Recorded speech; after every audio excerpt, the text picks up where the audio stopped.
నమస్తే రమగారు. నమస్తే జయ.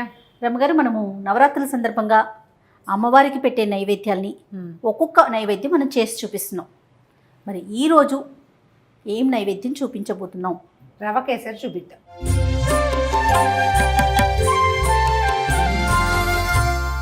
ఇప్పటిదాకా వేటికి కొలతలు చెప్పలేదని చాలా మంది అడుగుతారు.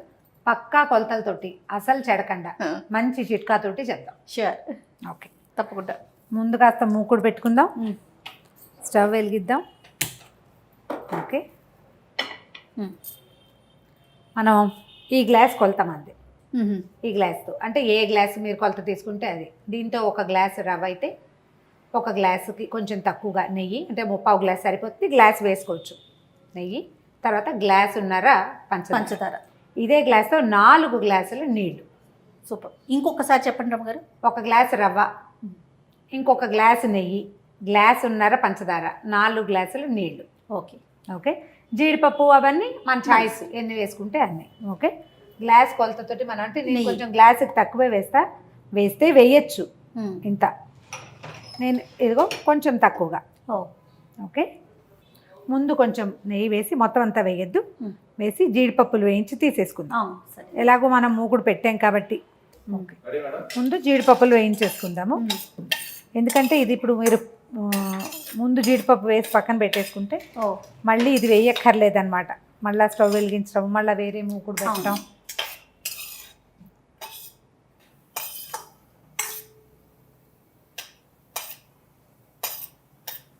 జీడిపప్పు వేగిన వాసన వస్తుంది చూస్తుంది. కొంచెం వేగే వరకే తొందరగా మాడిపోతాయి జీడిపప్పు. ఫుల్ జీడిపప్పులు వేసుకున్నా కూడా బాగానే ఉంటుంది. అవును, ఎవరి అలవాటు ప్రకారం వాళ్ళు. ఓకే, ఇంకా కొంచెం నెయ్యి వేసేసుకుందాము, కొద్దిగా అట్టు పెట్టుకుందాం వెనక్కి. ఇప్పుడు మనం పక్కన తీసి పెట్టినాం కదా, 1 కప్పు రవ్వ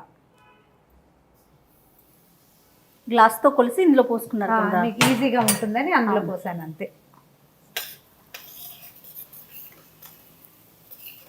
వేయించేసేయండి బాగా. ఎంత బాగా వేగితే రవ కేసరి అంత బాగా వస్తుంది.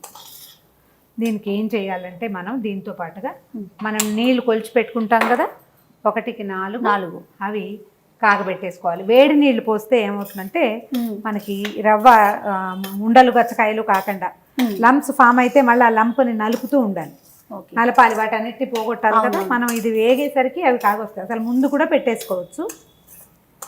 జీడిపప్పు వేయించడానికి ముందే నీళ్లు పెట్టుకుంటే మరిగిపోతాయి. ఆ మరిగిన నీళ్లు పోస్తే క్షణంలో మనకి రవ కేసరి తయారైపోతుంది.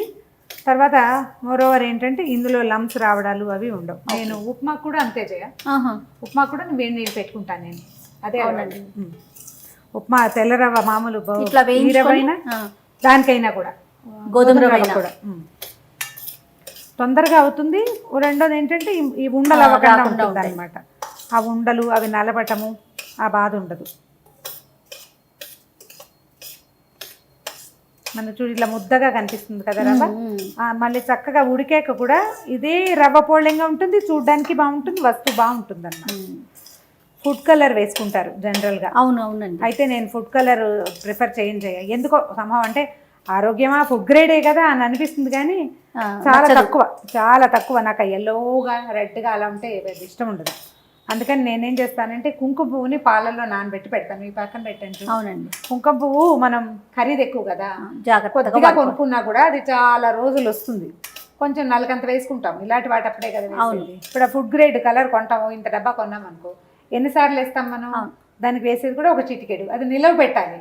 మళ్ళీ ఇంకో నెల పోయాక మనం రవ కేసరి చేస్తే నెలకు ఒక్కసారి వాడే వస్తువు అది 2 ఏళ్ళు 3 ఏళ్ళు ఉంటుంది, పాత పడిపోతుంది. ఏమిటో ఇష్టం అయినా కూడా ఎందుకు కలర్ అనేసరికి అది మంచిది కాదేమో అలాంటి ఆలోచన వచ్చేస్తుంది. కొద్దిగా నాకు ఇష్టం, నేను అంటే బయట తినకుండా ఉండడం, ఏదో ప్రసాదం అనేది పెడతారు అనుకో తినేస్తాం, కానీ మనం ఇంట్లో చేసుకునే వరకైనా అవాయిడ్ చేసుకుంటే బెటర్ కదా. అదే అందంగా కనపడుతుంది, ఎల్లోగా. అవునవును, దాని మొహం అందంగా ఉంటుంది కాబట్టి మనకు అట్లా ఆసక్తి, ఎవరి ఇంట్రెస్ట్ వాళ్ళది. నాకు బేసిక్గా కలర్ ఇంట్రెస్ట్ తక్కువ.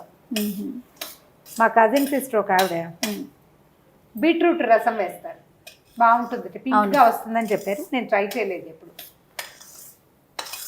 కాదనమ్మ గారు ఇది గోల్డ్ షేడ్ వచ్చే వరకు వేయించుకోవాలి. చేయించుకోవాలా? కొంచెం వేయించుకోవాలి. ముదురు రంగు వచ్చేదాకా వేపుకుంటే వాసన బాగుండాలి. అప్పుడు మనకి ఇది విరిబడి వస్తుంది అనమాట. ఇది పెద్ద పాత్ర ఎందుకు పెట్టుకున్నాం అంటే నీళ్ళు పోసుకోవడానికి వీలుగా.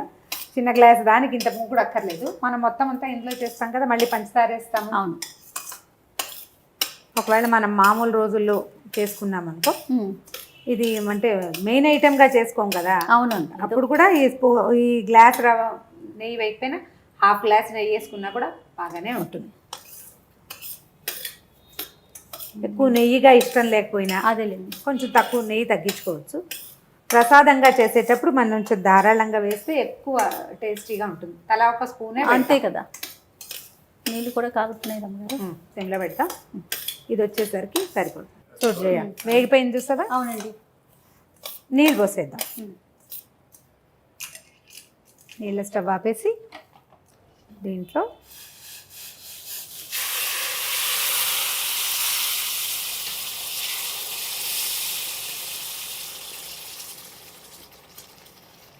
పెద్ద గిన్నె ఎందుకు పెట్టాను అని అడిగావా నువ్వు? కరెక్ట్గా సరిపోతుంది. అంటే చక్కగా ఉడకటానికి చక్కగా ఉంటుంది. అంటే మనం నీళ్ళు పోసేటప్పుడు కొంచెం చికాకు లేకుండా చుట్టూతా పడిపోకుండా నెయ్యితులు వేయించామా అదంతా స్పిల్ అయిపోతుంది. ఈ గిన్నెతో ఇంకా మనకు పని లేదు. ఈ మొత్తం నీరంతా ఇది పీల్చేస్తుంది. ఇప్పుడు ఇంత పలచగా ఉందా, చక్కగా దగ్గరకు వచ్చేస్తుంది. మనం పంచదార వేసాక మళ్ళీ కొంచెం పలచగా అవుతుంది. నెయ్యి కూడా కనిపిస్తుంది. క్వాంటిటీ అలాగే పెరుగుతుంది. అవును. రవ్వ కొంచెమే కదా అనుకుంటాం, గ్లాసుడే అనుకుంటాం. దీంట్లో చూడండి నీళ్లు పోస్తున్నాం, పంచదార వేస్తున్నాం, సగానికి పైన కొద్దిగా స్పిల్ అవుతుంది. దీని మీదకి కరెక్ట్గా సరిపడే మూత పెట్టినా కూడా చేతుల మీద పడకుండా ఉడికిపోతుంది. ఇదే మనం ఉప్మా పూరీ చేసుకోవాలనుకో, హల్వాతో పూరి, అప్పుడు 1కి 2 వేస్తారు. ఇంత నెయ్యి వేయం. హల్వా పూరి చేసేటప్పుడు నెయ్యి చాలా తక్కువ, ఊరికే కొంచెం నెయ్యి వేసి రవ్వ వేయించేసుకుని 1కి 2 పంచదార 1కి 1.5 వేస్తారు. కానీ నీళ్ళు మాత్రం 2 వేస్తారనమాట. అప్పుడు మనకు అది కొంచెం గట్టిగా ఉండలా రావాలి కదా. ఇది కొంచెం లూజ్గా వచ్చి మనకి అనుకొనుగ్గా వస్తుంది అనమాట. ఇందాకటి మొహం చూడు, ఇప్పుడు మొహం చూడు. చక్కగా తీసుకుంది వాటర్ అంతా. తీసుకుంటుంది. 2, 3, 4 విధానాలు ఎవరి అలవాటుని బట్టి వాళ్ళు. నేను 4 పోస్తాను. లాస్ట్ టైం మనం చేసినప్పుడు కూడా నేను అలాగే చెప్పాను కదా. మొత్తం తీసేసుకుంది కదా. దగ్గరకు వచ్చేసాక ఇప్పుడు పంచదార వేసేసుకోవాలి మనం. రవ్వ శాంతం ఉడికిపోయింది చూడు, నీకు టెక్స్చర్ ఎంత బాగా కనిపిస్తుంది, క్లియర్గా తెలుస్తుంది. మొత్తం రవ్వ ఉడికిపోయింది, వేగింది, ఉడికింది కూడా. ఇప్పుడు మనం 1కి 1.5 పెట్టుకున్నాం. ఇదే గ్లాసు మనం నెయ్యి ఏ గ్లాస్తో పెట్టుకున్నామో అదే గ్లాస్ పంచదార. నెయ్యి, రవ్వ, నీళ్లు అన్నీ ఒకే దీంతో ఒకే పాత్రతోటి 1:1:1:1.5. మళ్ళీ కొంచెం పలచగా అవుతుంది రమ్మగారు. అవుతుంది. మరి పంచదార వేసాం కదా, పంచదార వేసేసరికి పలచబడుతుంది, పలచగా అవుతుంది. అది మెల్లిగా పంచదార కరిగి కాస్త పాకం రావాలి. ఆల్రెడీ ఇప్పుడు 2 వేడిగా ఉన్నాయి. అవును. రవ్వ బాగా ఉడికి వేడిగా ఉందా, స్టవ్ వేడికి గిన్నె వేడి, పంచదార వేసేసరికి ఇదిగో ఇమీడియట్గా కరిగిపోయింది చూడు. పంచదార భావకం కనిపించట్లేదు నీకు, రవ్వ పలచబడింది. ఇది మళ్ళీ చిక్కబడాలి. ఈ లోపల ఏం చేస్తామంటే మనం ఇంకా నెయ్యి ఉంచుకున్నాం కదా, మెల్లిగా కొంచెం కొంచెం వేసుకుంటే. రవ్వ కేసరిలో ఏంటంటే కొంచెమే వేయక్కర్లు, వేసేసేయచ్చు, ఓకే పర్వాలేదు. అది కొద్ది కొద్దిగా వేసేది. చక్కెర పొంగల్కి కొంచెం కొంచెం వేసుకోవాలి. అది అన్నం అడుగంటుతుంది కాబట్టి దీనికి ఆ సమస్య ఉండదు. నీకు లమ్స్ లేవు చూసావా ఎక్కడ, ఈ ఉడుకు పడుతుంది చూడు. ఇలా వస్తాయి బుడగలు. నెయ్యి తేలుతుంది. నెయ్యి తేలుతుంది. మనం పైన వేసాంగా, ఇప్పుడు వేసిందే ఇది. ఇంకా కొంచెం నెయ్యి పీల్స్తుంది, మెల్లిగా వదిలి పెడుతుంది అనమాట. అట్లా బబ్లింగ్ రావాలి, బుడగలు వస్తున్నాయి చూడు. వస్తే అప్పుడు పంచదార పాకం వచ్చేసినట్టు అనమాట. ఇది ఒక 10 నిమిషాలు ఇలా వేడివేడిగా మనం తీసినప్పుడు మనకి ఇట్లా కనపడుతుంది. ఒక పావు గంట అయ్యేసరికల్లా చక్కగా సెటిల్ అవుతుంది. మధ్యాహ్నానికి సాయంత్రానికి కూడా మనం చక్కగా స్పూన్తో ముక్కల్లా కాదు, గుజ్జులాగానే వస్తుంది. 3 వేసామనుకో కొంచెం ముక్కగా అవుతుంది మధ్యాహ్నానికి. ఇది అట్లా అవదనమాట. 4 వేసేసరికల్లా ఏమవుతుందంటే మనకి లూజ్గా వస్తుంది, ఎక్కువసేపు బాగుంటుంది. ప్రసాదం అప్పటికప్పుడు పళ్ళెల్లో పెట్టుకుని తినేది కాదు కదా. అవును. సాయంకాలం దాకా ఎవరో ఒకళ్ళకి ఇస్తూ ఉంటాం. ఒకవేళ ఇందులో ఏదైనా మార్పు చేయదలుచుకుంటే 1 గ్లాస్ నీళ్ళు తక్కువ పోసుకోవచ్చు. ఓహో, 3 పోస్తే ఇంకొంచెం గట్టిగా వస్తుంది, తొందరగా వెంటనే ఖర్చు అయిపోయేటట్టు. ఇది ఇంకొక గంట నిలవ ఎక్కువ ఉంటుందన్నమాట. అంటే స్టాండింగ్ టైము 1 డే పూర్తిగా ఉంటుంది, తీసి పెట్టడానికి వీలుగా ఉంటుంది. నాకు బేసిక్గా ఇది ఇష్టం చేయ బాగా. రవ కేసరి ఇష్టం. రవ కేసరి, రవ లడ్డు చాలా ఎక్కువ ఇష్టం. మొట్టమొదట ఫస్ట్ టైం నా అంతటి నేను చేసినప్పుడు నాకు తెలీదు, ఒకటే పోసాను. తర్వాత 2, 3, 4 పోయటం తెలిసిందనమాట. అలా పెంచుకుంటూ వెళ్ళాను. ఎందుకంటే నేను వంట నా సొంతంగా నేర్చుకున్న వంటే కదా. అదే నేను మా ఇంట్లో చిన్నపిల్లను కదా, ఇంట్లో వండింది ఏం లేదు. ఏవో కొన్ని పదార్థాలు చేతొచ్చు అంతే తప్ప ఇవన్నీ నేను తర్వాత నేర్చుకున్నాను. నా అవసరాన్ని బట్టి నేర్చుకునేవే అనమాట. వేసేస్తున్నాను నేను. ఈ బబ్బులు వస్తుంది చూసావా, ఇది పూర్తి ఉడుకు. ఇలా వస్తే మనకి పాకం దగ్గరకు వచ్చేస్తుంది, పూర్తిగా ఉడికేసినట్లుగా. దీన్ని వెంటనే పోర్ చేయకూడదు. ఒక 5 నిమిషాలు టైం ఇచ్చి అప్పుడు మనం వేరే పాత్రలోకి మార్చుకోవాలి. వేడికి చక్కగా సెటిల్ అయ్యి నెయ్యి అంతా బాగా ఇదై వస్తుంది బయటికి. అంచులకి అంటుకోకుండా వచ్చేస్తుంది. మనకి నెయ్యి బయటకు వచ్చేసరికి ఇంకా ఉడుకు ఉంది కాబట్టి అంటుకుంటాం. అది అయిపోతే వచ్చేస్తుంది. ఇది చూడు, హోల్స్ లాగా వచ్చి నెయ్యి పైకి వస్తుంది చూసావా, అది వచ్చాక ఆపేసుకోవచ్చు. మొదట బుడగలు వస్తున్నాయా, ఇప్పుడు బుడగల నుంచి నెయ్యి చూడు ఎట్లా పైకి వస్తుందో. ఇంకొక నిమిషం ఉంచి తీసేసేయచ్చు. మనం ఏం చేద్దామంటే ఈ లోపల మన జీడిపప్పుని ఎత్తి దీని మీద వేసేద్దాం. మెల్లిగా సెటిల్ అవుతాయి అవే. తర్వాత ఏమో ఇలాచి పొడి పెట్టాం. మన దగ్గర మనం ఏం చేసాము, కుంకుమ పువ్వుని పాలల్లో వేసి పెట్టాం కదా. ఒకవేళ కుంకుమ పువ్వు లేదనుకున్నా ఏం పర్వాలేదు, తెల్లగా ఉంటుంది, మంచిదే. ఒకవేళ మీకు రంగే కావాలనుకుంటే ఫుడ్ కలర్ ఎవరి చాయిస్ ప్రకారం వాళ్ళు చేయొచ్చు.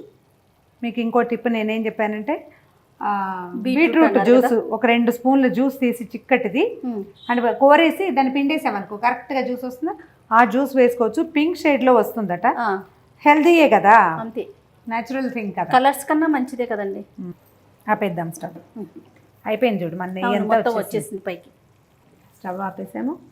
ఇప్పుడు చేస్తారా, ఏలకుల పొడి మామూలుగా తొక్కుతో సహా వేయొద్దామా, ఎందుకంటే ఇది ప్రసాదం కదా. నా నియమాన్ని నేను చెప్తున్నాను, ప్రసాదంగా తిన్నటువంటి పదార్థంలో నుంచి ఉమ్మేయకూడదు. మనం ఇప్పుడు ఏలక తొక్కలు అందరూ మింగేయరు, ఉమ్మేస్తారు, అలా చెయ్యొద్దు. ఓకే, అయిపోయింది, ఆపేసాం కదా. ఇప్పుడు పాలల్లో కలిపిన కుంకుమ పువ్వు వేసేద్దాం. ఈ స్టాండ్స్ కూడా వేసేయచ్చు. ఇంకా కాసేపటికి ఇంకా కొంచెం కలర్ వస్తుంది, చిన్న ఎల్లో కలర్ వచ్చింది చూడండి. ఆ కుంకుమ పువ్వు రేఖలు కనపడుతూ ఉంటే అందంగా ఉంటుంది. అమ్మవారికి కుంకుమ పువ్వు వేసిన నివేదన ఇష్టమని చెప్తారు, చాలా దేవాలయాల్లో వేస్తారు కూడా. కాబట్టి వేయండి ఒకవేళ కుదిరితే కనుక. కొంచెం ఖరీదు ఎక్కువ, కాస్త జాగ్రత్తగా వాడుకుంటే సరిపోతుంది. కలర్ మారిపోయింది చూడు, మనం ఇంచుమించుగా ఫుడ్ కలర్ వేసిన సౌందర్యమే వచ్చేసింది దీనికి. రమ్మగారు బౌల్లో పెట్టుకుందామా అమ్మవారికి? అయిపోయింది కదా, పెట్టేద్దాం. చూడు, నేను కావాల్సిన బ్యూటిఫుల్ ఎల్లో కలర్ వచ్చింది చూసావా, చక్కగా బంగారు వర్ణం అంటారు చూస్తుంది, అట్లా వచ్చింది.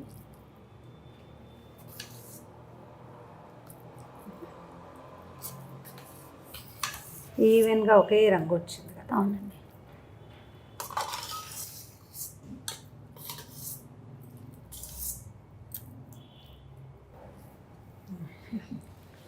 ఇదిగో ఈ రవ కేసరి రెడీ. ఇప్పుడు దీనికి ఇంకా ప్లేటింగ్ అందంగా కావాలంటే పైన ఇంకో 2 జీడిపప్పులు అలంకరించుకుంటే సరిపోతుంది. ఒక గ్లాస్ రవ్వకి ఎంత పదార్థం చూడండి, నెయ్యి, పంచదార వల్ల. చక్కగా అమ్మవారి ముందు పెట్టుకొని నైవేద్యం సమర్పించి చల్లగా చూడమ్మని వేడుకుంటూ నమస్కారం చెప్పుకుంటే సరే. మళ్ళీ రేపు ఇంకో నైవేద్యంతో మళ్ళీ కలుసుకుందాం.